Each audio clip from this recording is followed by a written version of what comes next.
The blizzard had raged for 3 days across the frozen peaks of Drakmor, and in its wake, silence fell like a shroud over the mountain range.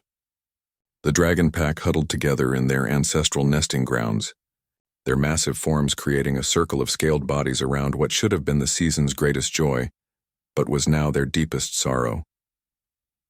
17 eggs lay shattered in the snow, their crystalline shells reflecting the pale morning light like fragments of broken stars. The hatchlings within had frozen before they could break free, their tiny forms curled in eternal sleep. The dragons, beings who had ruled these skies for millennia, who had witnessed the rise and fall of civilizations, wept with a grief that shook the mountains themselves. Their keening cries echoed through the valleys, a sound so mournful that even the hardy mountain goats fled to lower elevations. Elder Vormesh, his silver scales dulled with age and sorrow, lowered his great head to nuzzle one of the broken eggs. His mate, Kristara, had stopped moving hours ago, her golden eyes fixed unseeing on the devastation. The cold had been too sudden, too fierce. They had tried everything, breathing fire to warm the nests, shielding the eggs with their wings, even calling upon the old magic that flowed through their blood. Nothing had worked. The cycle ends with us, Vormesh rumbled, his voice like grinding glaciers. The humans' machines have changed the weather itself. Their greed warms their valleys while stealing the heat from our peaks. The younger dragons growled in agreement, smoke curling from their nostrils. For generations they had watched the human settlements expand, watched their factories belch smoke into the once pure air, watched as the delicate balance of their world tilted and fractured.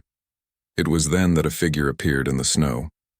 At first, the dragons thought it was a hallucination born of grief. No human had dared venture this high in living memory, but the figure kept coming, trudging through drifts that reached past its waist, wrapped in layers of bright orange fabric that stood out like a beacon against the white landscape. "Another fool come to gawk at our misery," snarled Vex, a young male with ember-red scales, "or perhaps to steal our scales while we mourn." But Vormesh raised a claw, his ancient eyes narrowing. "Wait, this one moves with purpose." The human, a young woman they could see now, fell twice in the deep snow but pushed herself up each time. When she finally reached the edge of their circle, she was breathing hard, her face flushed with exertion. She carried a large pack that seemed almost too heavy for her slight frame. "Please," she gasped, her voice barely audible over the wind. "I'm Mia, I'm a xenobiologist. I came to help."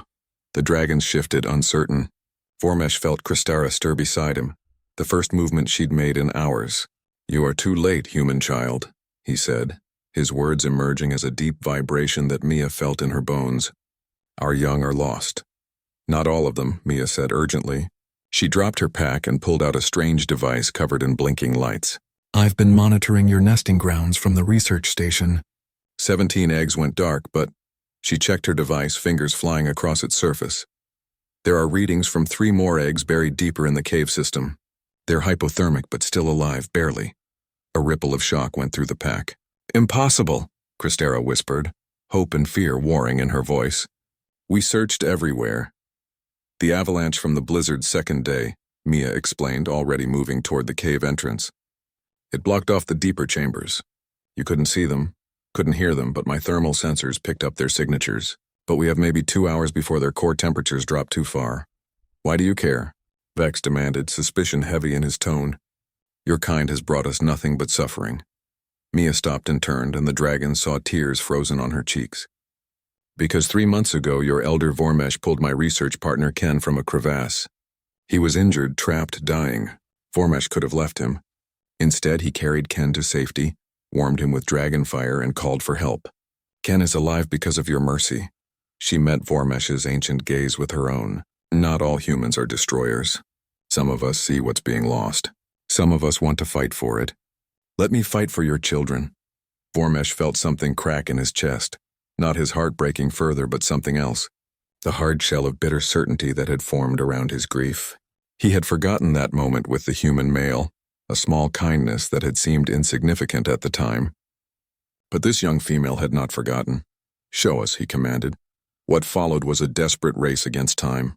Mia led them to the collapsed section of the cave, where the younger dragons began carefully excavating while she directed them with her instruments. Vormesh used precise jets of flame to melt ice without causing further avalanches. Kristera called out in the ancient dragon language, seeking any response from the buried young.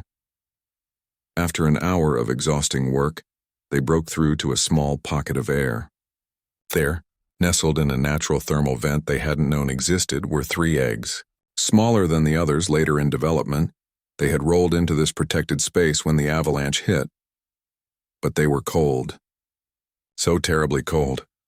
"We need to raise their temperature, but slowly," Mia said, pulling out silvery thermal blankets from her pack. "Too fast and their shells will crack from thermal shock."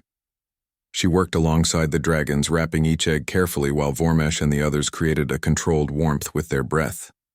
Mia's human hands were clumsy compared to dragon claws, but they were also gentle, precise. She attached monitoring patches to each egg, watching vital signs that the dragons couldn't perceive. "Come on," she whispered to the eggs. "You've survived this long. Don't give up now." Hours passed. The sun began to set, painting the snow in shades of pink and gold. The pack maintained their vigil, hope and fear balanced on a knife's edge. Then, a crack. Not a crack of breaking, but of hatching. The smallest egg shuddered, and a tiny snout pushed through the shell. A perfect miniature dragon emerged, scales the color of midnight, eyes bright with life. One by one, the other eggs followed. 3 hatchlings, cold and weak but alive, mewling for their parents. Kristera wept again, but these were tears of joy as she carefully gathered her children close. Mia sat back in the snow, exhausted, a smile breaking across her face. Vormesh settled beside her, his massive form providing shelter from the wind. "You have given us tomorrow," he said quietly. "The humans have taken much from us, this is truth. But you have shown us that not all humans are the same. You acted when action seemed pointless. You cared when it would have been easier to look away." Mia looked up at the ancient dragon. "Ken told me what you did for him. He said you told him something I've never forgotten. Life is precious no matter how small, no matter how different from our own. I'm just trying to live up to that." As night fell over Drakmor, the dragon pack formed a protective circle once more, but this time around 3 living hatchlings and 1 sleeping human, who they would guard until morning came. The grief hadn't vanished entirely. They would mourn their lost children for years to come, but hope had returned, carried on the shoulders of an unlikely savior. In the valley below, Ken received a message on his communicator. 3 saved. Coming home tomorrow. The dragons remember you." He smiled, looking up at the distant peaks where firelight glowed against the stars. Some bridges once burned could be rebuilt. Some wounds, though deep, could heal. All it took was one person willing to climb a mountain in a blizzard, and another willing to believe that not all differences meant division.